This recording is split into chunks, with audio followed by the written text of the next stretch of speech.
Bienvenue dans cette vidéo, je suis le docteur Souleymane Kaboulé et dans cette vidéo, je vais vous parler du diabète.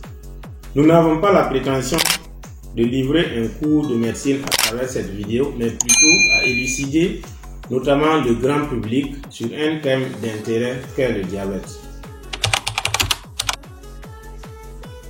Le diabète peut être simplement défini comme l'augmentation du taux de sucre dans le sang.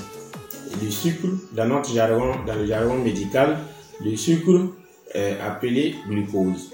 Et la plupart des aliments, que ce soit les céréales, les tubercules, le pain, la plupart des aliments que nous mangeons contiennent du sucre. Et lorsque nous mangeons, l'organisme va puiser ce sucre pour pouvoir les utiliser. Il faut noter que le sucre fonctionne comme du carburant pour notre organisme, à l'image de l'essence qui est le carburant de la moto. Le sucre, c'est le carburant de l'organisme, que ce soit pour faire un travail physique tel que le sport, tel que la marche, tel que tout ce qui est activité physique, on a besoin de sucre. Et que ce soit pour faire également un travail intellectuel, le cerveau a besoin de sucre. Donc, l'organisme va puiser ce sucre dans les aliments pour pouvoir les utiliser. Il peut y arriver que ce sucre qui est servi à l'organisme soit mal utilisé. L'utilisation de ce sucre est perturbée. Et lorsque l'utilisation de ce sucre est perturbée pour une raison ou une autre, il va de soi que son accumulation puisse être accentuée dans l'organisme. À ce jour, l'OMS estime qu'il y a dans le monde plus de 537 millions de personnes atteintes du diabète, des personnes âgées de 20 à 79 ans. Et ce nombre représente 10% de la population mondiale pour la tranche d'âge concernée, c'est-à-dire la tranche de 20 à 79 ans. C'est énorme.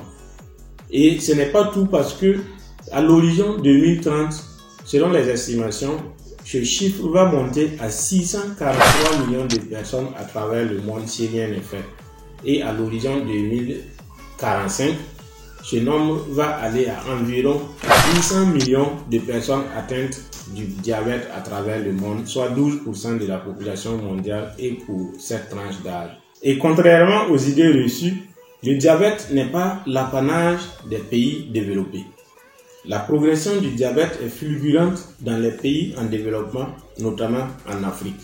Et près de 90% des personnes atteintes du diabète non diagnostiqué vivent dans les pays à revenus faibles ou intermédiaires. Et dans le monde, notamment en Afrique, plus de la moitié des personnes atteintes du diabète n'est pas diagnostiquée. Et cette situation est considérablement aggravée par une inégalité tragique d'accès au traitement. La prise de conscience de la gravité de la situation a amené l'ONU, Organisation des Nations Unies, à déclarer solennellement chaque 14 novembre Journée mondiale du diabète des Nations Unies.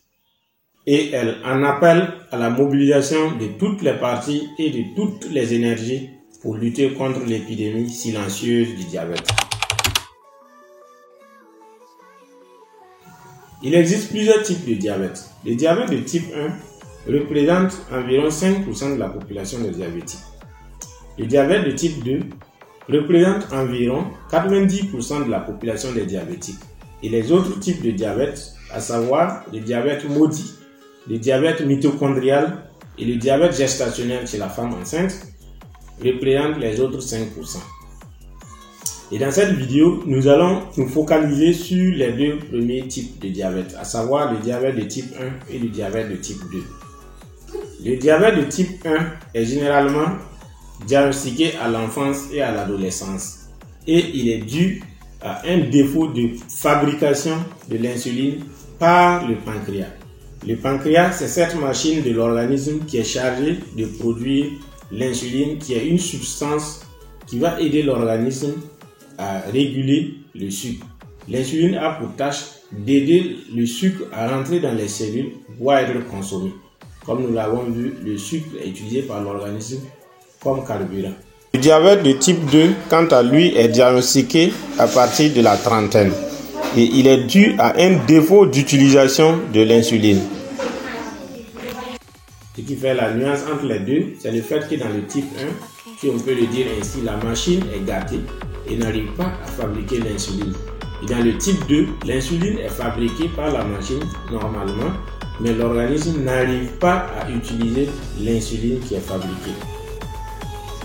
En ce moment, on parle d'insulinorésistance dans le jargon médical. Parlant des causes du diabète, il faut dire qu'à ce jour, les scientifiques ne parviennent pas à dire clairement quelles sont les causes du diabète. Donc, on va plutôt parler de facteurs de risque du diabète. Et plusieurs facteurs de risque peuvent augmenter les chances de développer un diabète. C'est notamment l'hérédité. Et l'hérédité, c'est lorsque un des parents a fait le diabète, vous avez aussi la chance de faire le diabète. Ça attire votre attention à ce que vous puissiez faire attention et de surveiller votre glycémie et de prendre des précautions. Il y a aussi le surpoids qui peut augmenter les chances de faire un diabète. Il y a le manque d'activité physique. Il y a aussi la mauvaise alimentation et il y a enfin le vieillissement qui peut également influencer les choses et augmenter les chances de faire le diabète. Et lorsqu'on avance en âge, on devrait faire toujours attention à sa santé et surveiller, faire attention à l'alimentation. On doit augmenter effectivement la surveillance de sa santé. Les symptômes du diabète peuvent inclure une soif excessive, c'est-à-dire que la personne a permanemment envie de boire, a toujours soif. Il y a également les mictions fréquentes, c'est-à-dire que la personne va uriner plusieurs fois par jour et même la nuit, la personne va se réveiller plusieurs fois, 3, 4, 5 voire plus pour aller au niveau des toilettes. Il y a la fatigue intense qui n'est pas expliquée. Il y a également une perte de poids inexplicable qui peut également être présente. Et il y a enfin une vision floue. Et ces signes peuvent s'associer comme ils peuvent s'observer de façon isolée. Le diabète mal contrôlé peut entraîner des complications graves, à savoir des problèmes cardiovasculaires, c'est-à-dire que le cœur va être touché et entraîner des problèmes cardiaques, des lésions nerveuses et aussi des problèmes de reins. Ça peut toucher le rein et entraîner des insuffisances rénales. Et également, le diabète mal contrôlé peut toucher la vue et entraîner un problème de vue. En effet, le diabète est la première cause de cécité à travers le monde chez les sujets de 20 à 75 ans. La cécité, c'est le fait de perdre la vue, c'est le fait de devenir aveugle. Le diabète est également la première cause d'amputation chez les adultes de 20 à 75 ans toujours à travers le monde. Vous savez que les complications du diabète vont entraîner des plaies diabétiques et ces plaies qui ne guérissent pas, à un moment donné, il faut amputer. Donc le diabète est la première cause d'amputation loin devant les accidents de route. Le diabète est la première cause d'amputation chez les adultes. Le diabète est également la première cause d'insuffisance rénale terminale, toujours chez les personnes adultes de 20 à 75 ans à travers le monde. Le diabète multiplie par 2 le risque de faire un cancer.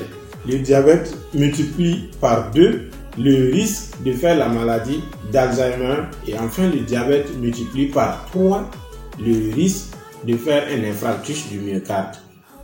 Une gestion adéquate du diabète est donc essentielle pour prévenir toutes ces complications. Le traitement du diabète est fonction du type de diabète, mais aussi de la gravité du diabète. Et ce traitement va inclure, entre autres moyens thérapeutiques, l'administration d'insuline, c'est-à-dire que la personne va s'injecter chaque jour ou 2 fois par jour ou 3 fois par jour en fonction de la gravité, va s'injecter chaque jour de l'insuline, ce que l'organisme n'arrivait pas à produire. Le traitement aussi peut avoir comme moyen les médicaments par voie orale.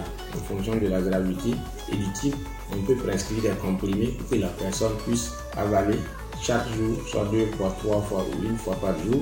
Il y a également les mesures hygiéno-diététiques qui vont avec le sport, à savoir l'activité physique adaptée à la personne. Voilà, on ne dit pas une activité intense, mais une activité qui est adaptée à la personne.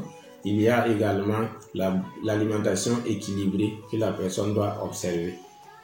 Il y a enfin la surveillance régulière de la glycémie qui est recommandée, et le suivi de toutes ces recommandations médicales est fondamental pour une gestion réussie du diabète.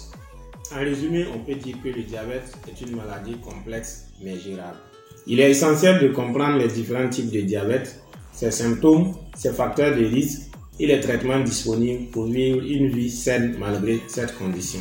Si vous pensez être à risque de développer un diabète ou si vous êtes déjà atteint du diabète, n'hésitez pas à consulter un professionnel de la santé pour bénéficier d'un soutien adéquat. Prenez soin de votre santé. Et merci de nous avoir suivis. Abonnez-vous à la chaîne, likez la vidéo, partagez, activez la cloche de notification pour être informé des prochaines mises à jour. Je vous laisse un cadeau là, une vidéo sur les aliments à éviter pour avoir une peau saine et radieuse.